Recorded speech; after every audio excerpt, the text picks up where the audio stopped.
১৯৭১ সালের ১৭ এপ্রিল জামায়াত নেতা আজহারুল ইসলামের নেতৃত্বে পাকিস্তানি বাহিনীর একটি দল রংপুরের বদরগঞ্জের রামনাথপুর ইউনিয়নের প্রায় ১০টি গ্রাম ঘেরাও করে। এ সময় গ্রাম থেকে প্রায় ১৫০০ নারী পুরুষকে ধরে এনে ঝাড়ুয়ার বিলে গুলি করে হত্যা করা হয়। একইভাবে পদ্মপুকুর এলাকায় হত্যা করা হয় প্রায় ১০০০ মানুষকে। আমাকে রাইফেল দিয়ে ডাঙ্গে আমাকে ফেলে দিয়েছে, মাটি ফেলে দিয়ে আমাকে গুলি করছে। দুইটি দল দুই দিক থেকে এসেছে। একটি দলের নেতৃত্ব দিয়েছে পার্বতীপুরের অবাঙালি বাচ্চু খান, আর একটি রংপুর থেকে দল এসেছে। এই দলটিতে নেতৃত্ব দিয়েছে রংপুর জেলায় ইসলামী ছাত্র সংঘের তৎকালীন সভাপতি এবং পরবর্তী সময়ে আলবদর বাহিনীর প্রধান এটিএম আজহারুল ইসলাম।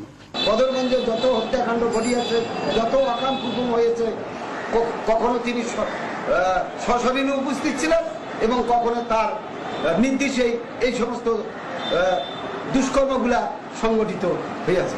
কালাচাঁদ এবং চিত্তরঞ্জন রায় সহ কারমাইকেল কলেজের ৬ শিক্ষককে স্টাফ কোয়ার্টার থেকে আজহারুল ইসলামের নেতৃত্বে ধরে এনে দমদমা এলাকায় গুলি করে হত্যা করা হয়।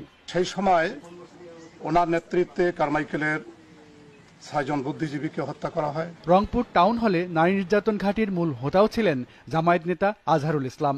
শত শত নারীকে ধরে এনে ধর্ষণের পর হত্যা করে টাউন হলের পাশেই একটি গর্তে ফেলে রাখা হয়।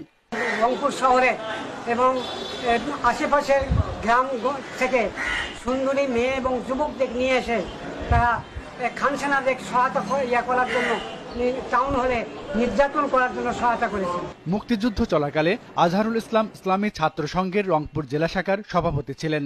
পাশাপাশি জেলার আলবদর বাহিনীর প্রধান হিসেবে এসব হত্যাকাণ্ডে নেতৃত্ব দেন তিনি। Desk report, ২১ television.